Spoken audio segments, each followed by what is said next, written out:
Marathi, the voice of Maharashtra.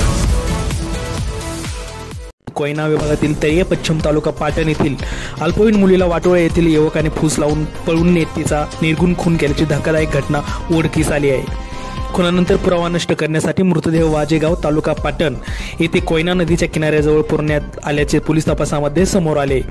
या प्रकरणी नामदेव तुकाराम सुतार वय वर्ष 37 राहणार वाटोळे तालुका पाटण सध्या राहणार विरार मुंबई याला ठाणे येथून अटक करण्यात आली आहे। ऑगस्ट 2024 मध्ये संशयित सुतार यांनी अल्पवयीन मुलीस फूस लावून पळवून नेल्याची तक्रार कोयनानगर पोलिसांमध्ये दाखल केली होती।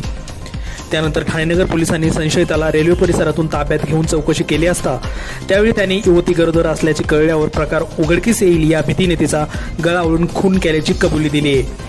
त्यांनी मृतदेह रस्त्यालगत नदीकाठी खड्ड्यात पुरल्याचं देखील सांगितलंय। संशयिताकडून मिळालेल्या माहितीनुसार स्थानिक गुन्हे शाखा, तहसील प्रशासन आणि वैद्यकीय पथकाच्या उपस्थितीत अल्पवयीन मुलीचा मृतदेह उत्खनन करून बाहेर काढण्यात आला आहे। नायब तहसीलदार पंडित पाटील, वैद्यकीय अधिकारी डॉक्टर नागेश्वर नावरे, फॉरेन्सिक तज्ज्ञ स्वरूप कुलकर्णी आणि त्यांचे पथक यावेळी उपस्थित होते।